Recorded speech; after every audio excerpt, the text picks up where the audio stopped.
go to Utah. We're all packed up in the back. We have a lot of food on us this trip. Landon's getting us some gas, and we just got Dutch Bros, and we're ready to go. Guys, it's the next day. It's 10 a.m. and we are at our hotel in Richfield, Utah. We drove for 7.5 hours straight yesterday. Well, we made one stop, and I drove. I just want to say that. But 7.5 hours to get here. We got here at about 4 p.m. and we just kind of crashed out, and I didn't really film. But here is our hotel in Richfield. Also missed the free breakfast, so luckily we got breakfast burritos. This bag also smells like coffee because our coffee spilled in there, so that was a mess.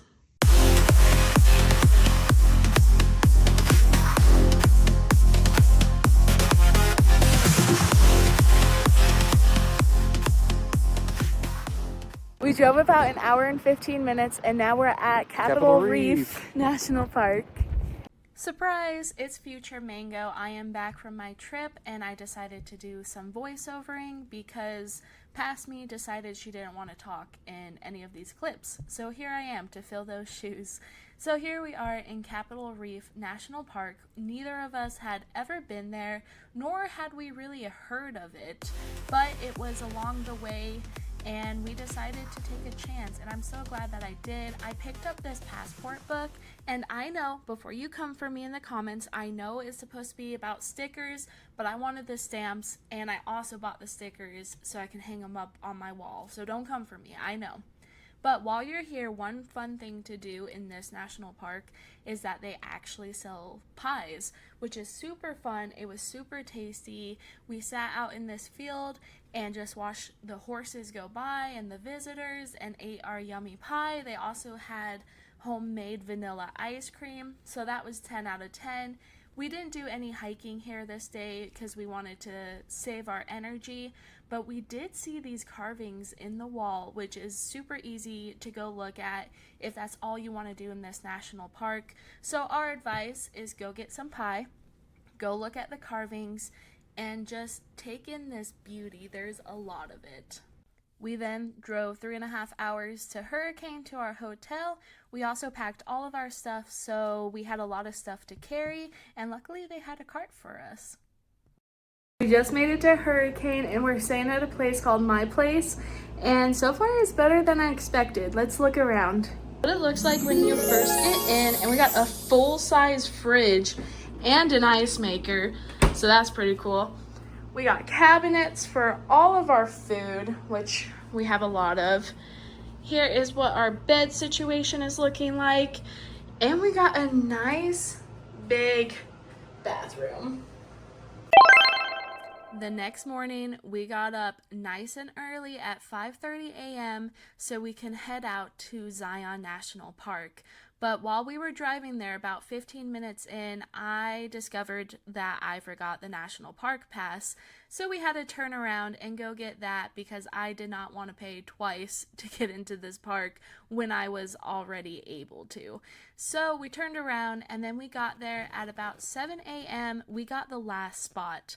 And the thing about Zion is you need to get there early or late.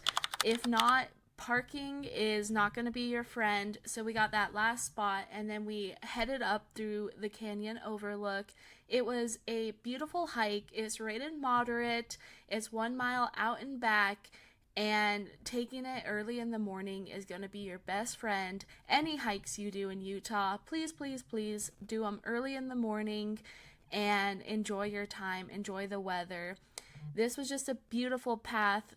This ended up being one of our favorite hikes, and there was so many cool spots where you're just climbing next to the rocks and you can look down and see these beautiful canyons. That looks insane, but let's enjoy it together.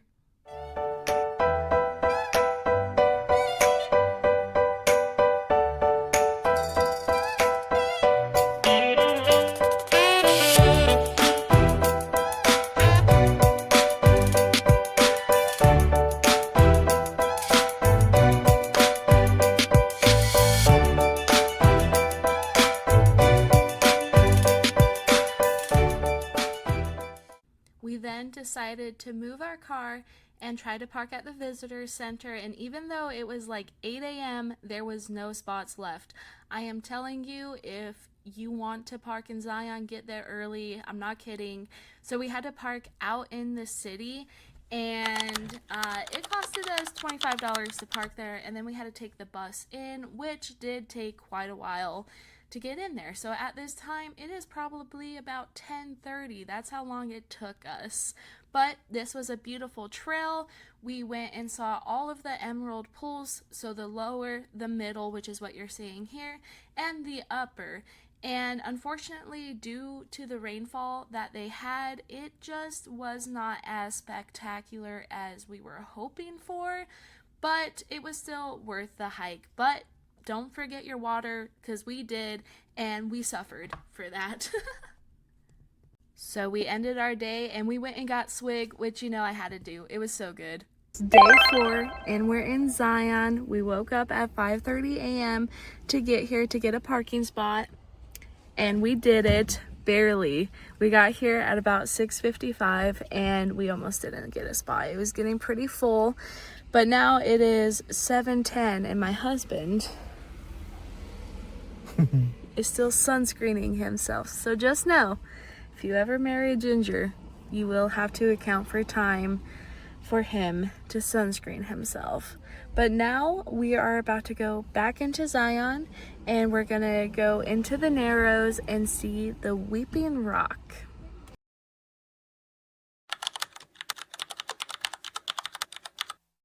So we descended on our trip. We had to take the bus.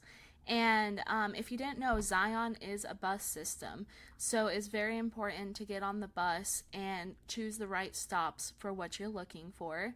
And this was the view at the top. It is, it actually might be my favorite view of Zion. I love it so much.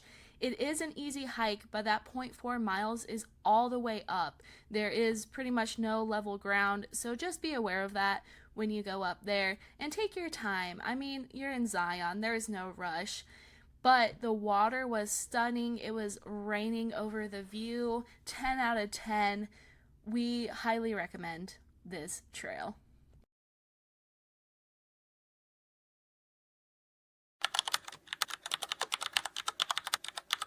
If you can only do one trail in Zion, I would highly recommend the Narrows. It was so much fun. You have to walk about a mile on flat ground to get there, and then we did about 1.5 miles in the Zion Canyon. It is out and back, and you can definitely go way longer than what we did. But I did have my cast on, so we were a little conscious of that, and we did not rent any poles. And next time I do this, I am definitely going to rent some poles. It is very slippery.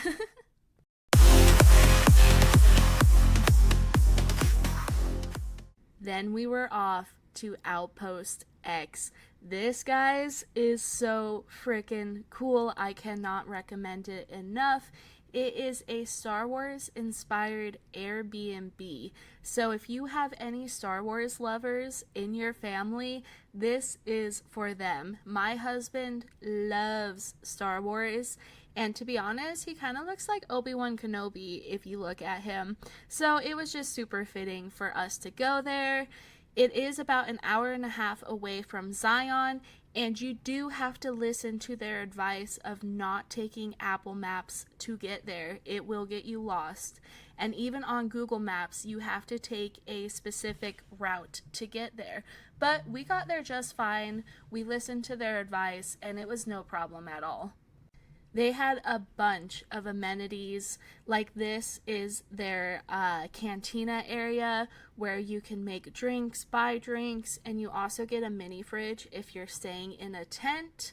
And then, this is the coolest part, you get to take out a Land Cruiser for free, and you can have it up to 30 minutes. But they do ask you to limit the time if there's a bunch of people waiting in line, and there wasn't for us, so we got the full 30 minutes, and you just get to drive around their property and take in all the views.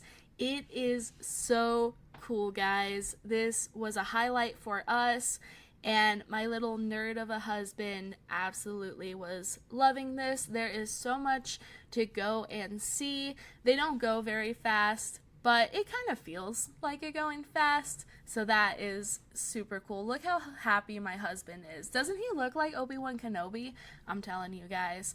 There is a couple different carts that you could rent out, but we got the green one and we loved it.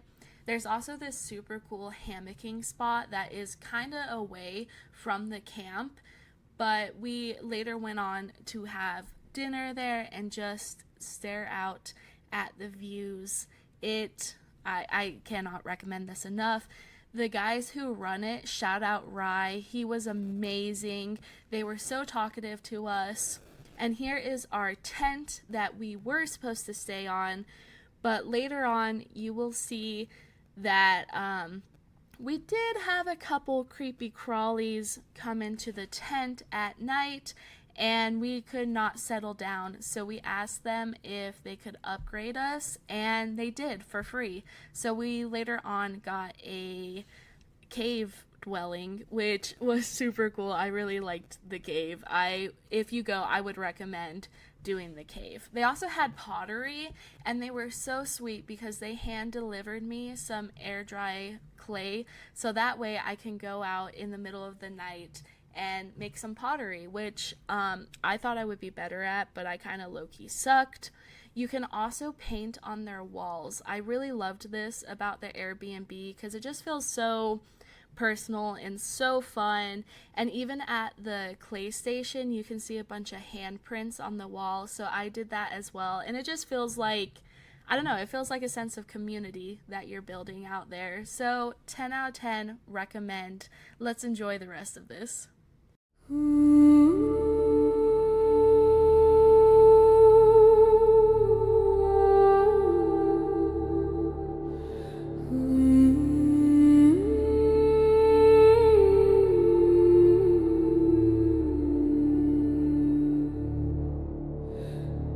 Sunrise spills across the sand, shifting shapes at nature's hand. Whispers rise from ancient stone, stories of the lost unknown. Oh, winds that carry secrets high across the dunes beneath the sky. A song of time, of sands untold, mysteries the desert holds.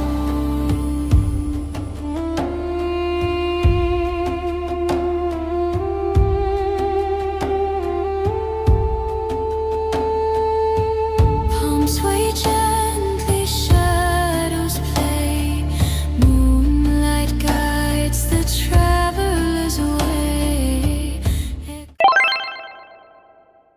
Did you guys see the size of those scorpions? You see why we were afraid? They were big. I have been stung twice by scorpions, so I wasn't messing around. And it only took us about 30 minutes to decide to unalive that scorpion, and he was extremely crunchy. But we really loved the cave. The tent was also great. I want to express that. But this cave was so cool. So if you go, I highly recommend getting a cave. And then we were off for 5.5 hours to get to Moab, and we stopped at Pasta J's. Then the next day we went to Arches National Park and stopped off in their visitor center, which honestly is the coolest one out of them all.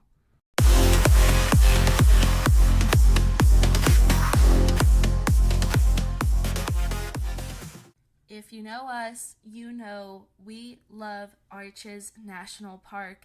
This was my 3rd time going and my husband's 2nd time going.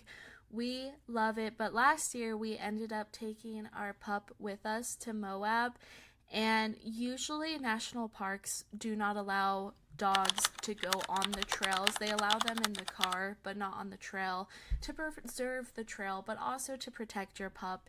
It gets so hot out there. So we decided this time to take full advantage of being child-free, if you will, and we decided to hit up a lot of the little hikes that was low effort, high reward. We love to see all of these arches. It is just so cool. So let's enjoy it together.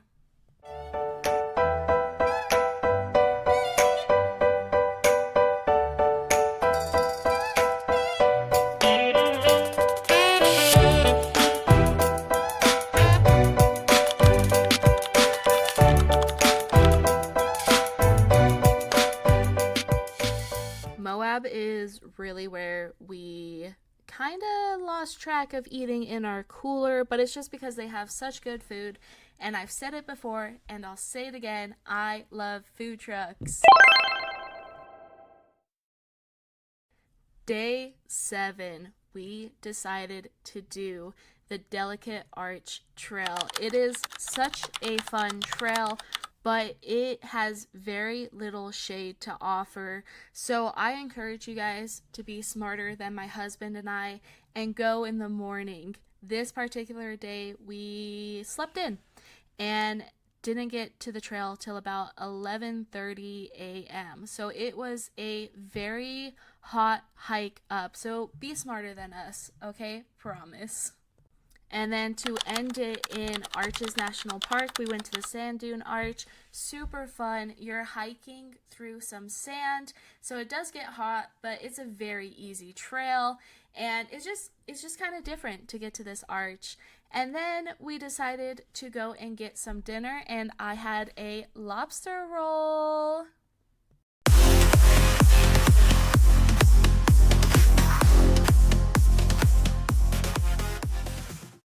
And then we all know that good things must come to an end. So for our last park, we only went there for one hike, but we went to the Canyonlands to do the Mesa Arch, which this arch was actually cooler than I thought it was going to be. And we barely made it in time for that stamp. We probably looked like little tornadoes going through that visitor center because we were like, stamp, sticker, out. So sorry, but thank you guys for keeping it open for us. But that is the end of the video. Make sure to like and subscribe, and I will see you in the next video. Bye!